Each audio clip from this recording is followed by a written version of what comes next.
di mata kuliah Teknologi Sediaan Liquid Semi Solid dan Non-Steril untuk Universitas. Let's check this out.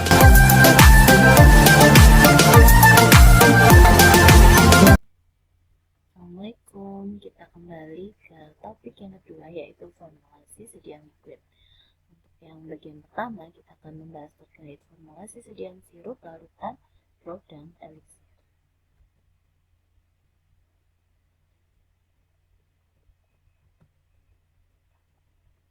Oke, jadi definisi formulasi sendiri adalah menseleksi formula obat dengan komposisi yang optimum untuk rute pemberian tertentu dan akan ditemukan menjadi formulasi obat dalam skala besar.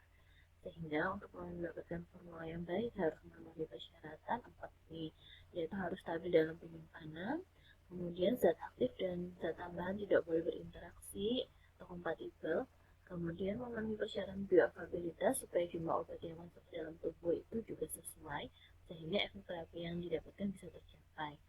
Dan yang terakhir, diproduksi dengan biaya yang ekonomis. Karena tidak menutup kemungkinan ya kalau industri farmasi itu memang juga profitable. Kemudian berikut adalah tahapan formulasi. Yang pertama, dilakukannya studi sifat fisika kimia, farmakologi, mikrobiologi, toksikologi, dan sifat dari bahan aktif. Sehingga kita mengetahui celah-celah apa sih yang bahan aktif ini harus kita tutupi dengan bahan tambahan. Jadi penambahan bahan tambahan itu berdasarkan dengan sifat-sifat dari bahan aktif yang harus kita perbaiki. Kemudian yang kedua, kita tentukan bentuk sediaan yang sesuai dari bahan aktif tersebut. Misalnya kita ingin membuat sediaan sirup atau suspensi, tergantung dia bisa larut dalam air atau enggak. Atau misalnya dia membutuhkan larut yang sangat banyak, nah itu kan kita nggak bisa ya bikin sediaan sirup, mungkin dibuat suspensi atau emulsi. Kemudian kita lihat, kita tentukan dosisnya, takaran terkecil dan juga kemasannya. Dan kita tentukan rancangan spesifikasi sediaan, jadi kita tentukan mau dosisnya berapa. Misalnya kalau sediaan cair itu 250 mg per 5 ml per 10 ml dan sebagainya. Kemudian kita tetapkan pH-nya berapa, kekentalannya atau viskositasnya berapa, kemudian sifat alirnya bagaimana, itu harus kita tentukan di awal. Baru kita susun formula yang sesuai dari bahan aktif dan bahan tambahannya. Kemudian kita buat rancangan pembuatan dan evaluasi. Yang terakhir kita buat rancangan label, leaflet, kemasan, dan wadah. Kemudian dalam penyusunan formula ini ada beberapa hal yang perlu diperhatikan ya, terutama untuk semua formula sama emulsi, sirup suspensi, sirup kering.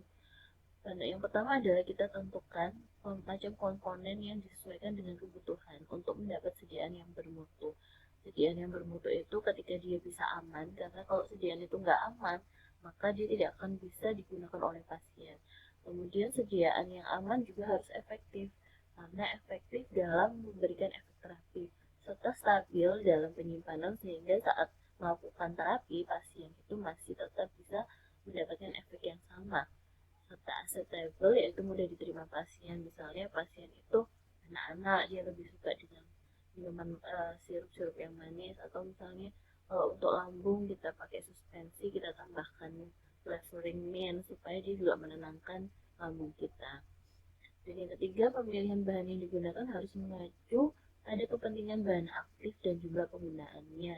Jadi tidak boleh kita nambahin bahan tambahan itu seenaknya. Jadi harus ada alasannya, misalnya Bu, karena bahan aktif ini ternyata susah larut dalam air, sehingga kita harus tambahkan konsolven kalau dia sirup. Oh ternyata dia dibuat suspensi Bu, maka untuk sediaan itu supaya stabil, maka harus ditambah suspending agent. Jadi memang pemilihan bahan itu harus mengacu pada kepentingan bahan aktif untuk sediaan. Dan jumlah penggunaannya juga harus dibatasi. Terus juga mempertimbangkan efektivitas serta keamanan. Jadi memang tujuan obat kan memang memberikan efek terapi, jadi jangan sampai obat itu malah toksik karena bahan tambahan. Kemudian juga harus aman ya, jangan kalian ngasih bahan-bahan yang memang berbahaya seperti pewarna yang tidak diperbolehkan dan sebagainya. Kemudian juga untuk bahan-bahan tertentu harus dipertimbangkan untuk acceptance daily intake, jadi persyaratan yang boleh dikonsumsi dalam sehari. Nah, persyaratan formulasi untuk sirup drop sendiri tadi sudah saya sampaikan ya, jadi harus memenuhi aspek farmaseutik tadi, stabilitas, keamanan, efektivitas, dan akseptabilitas. stabilitas dalam penyimpanan, dalam distribusi, keamanan, terhindar dari toksisitas, dan memberi efek terapis atau mudah diterima pasien. Nah, untuk sediaan sirup eliksir larutan dan drop, pertimbangan formulasinya itu ada dua. Yang pertama adalah kelarutan bahan aktif. Jadi karena persyaratan sediaan itu jernih, maka bahan aktif biasanya merupakan asam lemak atau basa lemak bersifat kurang larut air, sehingga kalau ingin dibuat sirup larutan drop itu harus dibentuk dalam bentuk molekuler.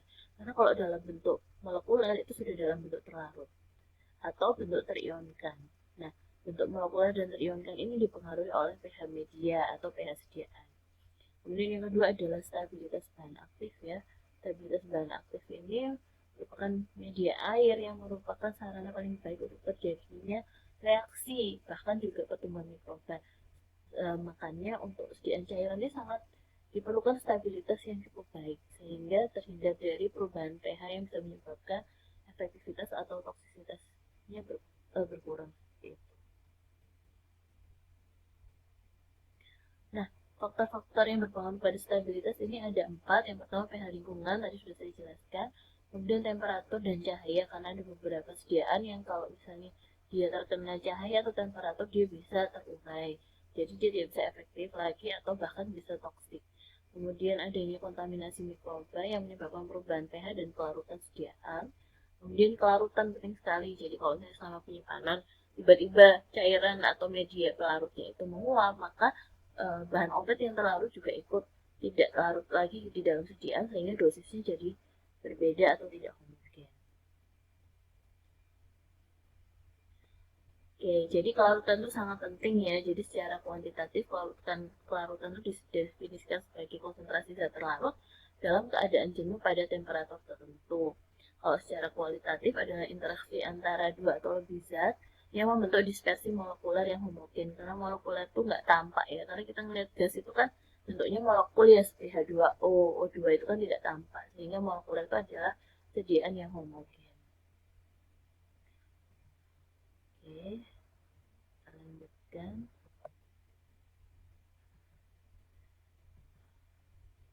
Kemudian faktor-faktor yang mempengaruhi kelarutan itu ada 5 ya. Yang pertama pH. pH itu nanti akan mempengaruhi kelarutan, stabilitas, dan juga absorpsi ya. Absorpsi obat ke dalam pembuluh darah yang akan menentukan seberapa besar efek terapi yang bisa dicapai. Karena kalau bioavailabilitas di dalam darah itu tidak tercapai karena absorpsinya rendah, maka efek terapi dari obat itu juga tidak terpenuhi. Kemudian yang kedua, interaksi solut dan solvent. Jadi interaksi solut dan solvent itu mempengaruhi kelarutan karena kita tahu bahwa senyawa polar akan larut pada pelarut polar, kemudian senyawa non-polar, pelarut non-polar, anorganik akan larut pada pelarut anorganik, dan sebagainya. Sehingga pemilihan pelarut itu disesuaikan dengan bahan aktif kita, jenisnya apa atau sifatnya bagaimana. Kemudian suhu itu ada hubungannya dengan endotermik dan eksotermik ya. Ada nggak reaksinya melibatkan panas atau penguatan panas itu, atau misalnya kalau dia kena suhu tambah terurai, atau kelarutannya akan meningkat seiring dengan peningkatan suhu, atau ada perubahan kristal dan sebagainya. Nah, struktur molekul sendiri, struktur molekul yang rigid itu lebih susah untuk terlarut dibandingkan yang non rigid. Non rigid itu contohnya amorf ya, atau tidak beraturan. Kemudian yang terakhir adalah polaritas. Polaritas ini hubungannya dengan senyawa yang polar itu biasanya ditentukan oleh koefisien dielektrik ya. Koefisien dielektrik itu mempengaruhi polaritas. Semakin tinggi KD-nya maka semakin tinggi juga polaritasnya. Nah, untuk peningkatan kelarutan sendiri dapat dilakukan dengan berbagai cara. Yang pertama dengan menggunakan bahan tambahan konsolvensi. Jadi konsolvensi ini bisa membantu kelarutan dengan cara mengurangi tegangan antarmuka antara cairan dengan zat kita yang tidak larut tadi. Kemudian konstanta dielektrik itu tadi ya, bahwa dia meningkatkan kelarutan. Di sini kita bisa mengukur konstanta dielektrik sistem sediaan. Jadi misalnya kita ada 5 sediaan ya, 1 bahan aktif, 2 pelarut. Nah, kita bisa nih ngukur berapa sih koefisien dielektrik sediaan tersebut, sehingga kita bisa memprediksi kelarutannya itu seperti apa. Kemudian yang ketiga adalah solubilisasi. Kalau solubilisasi itu adalah surfaktan menempati ruang antara udara dan air. Jadi ini kerja dari surfaktan ya, sehingga Kalau misalnya harusnya kan dia nggak larut tuh karena ada apa ya, lapisan antara udara dan air, sehingga kalau surfaktan itu menempati lapisan tersebut, jadi air dengan bahan aktif kita bisa bercampur dan terlarut. Kemudian yang keempat adalah dengan cara kompleksasi, yaitu menggabungkan antar molekul organik sampai tingkat tertentu sehingga membentuk kompleks yang lebih larut. Contohnya adalah iodin ya, yang dibentuk kompleks supaya larut. Kemudian yang kelima adalah hidrotopi. Jadi hidrotopi ini sama membentuk kompleks, tapi dia meliputi interaksi yang lemah antara zat hidrotropis dan zat yang terlarut. Yaitu contohnya adalah pada eliksir kita memakai alkohol sebagai penambah kelarutan. Dan yang keenam adalah produk. Jadi produk itu adalah obat-obatan yang belum aktif ya. Jadi kita modifikasi dari bahan aktif, kita tambahkan struktur kimianya menjadi turunan yang mudah larut air. Tapi nanti kalau mau sebagai bahan aktif, dia harus pecah dulu menjadi zat aktif yang terbentuk. Misalnya seperti kita bikin asetosal ya. Asetosal itu harus menjadi uh, itu kan bentuk esternya, dia harus aktif sebagai asam salisilat sehingga dia dipecah dari produknya. Kemudian modifikasi kristal itu tadi yang saya jelaskan bahwa bentuk yang tidak beraturan atau amorf lebih mudah larut dibandingkan bentuk kristal yang bagus-bagus itu ya, karena kristalnya lebih tersusun rata, jadi energi untuk melepas ikatan kristal itu lebih susah. Kemudian dengan cara menyesuaikan sifat pelarut dengan bahan aktifnya, like dissolve like, kemudian membentuk garam karena garam itu lebih mudah air, atau yang terakhir pengaturan pH dan pKa, karena dengan pKa yang tinggi maka ionisasi itu dapat meningkat sehingga kelarutan juga akan meningkat.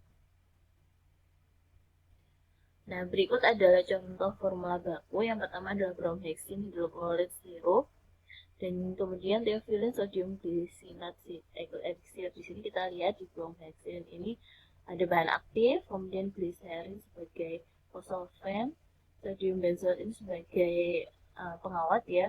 Kemudian ada perasa, alkyl flavor, asam tartar, sorbitol ini sebagai bisa pemanis, bisa juga pengawet, bisa juga tergantung dari rentang konsentrasinya. CMC ini bisa sebagai peningkat pelarutan juga. Kemudian untuk eliksir, pasti di eliksir ini harus ada biasanya ditambahkan ini ya, apa namanya, uh, alkohol seperti itu di dalamnya. Di sini kita lihat biasanya teofilum ini dikasih A karena biasanya langsung dicampur di dalam teofilum.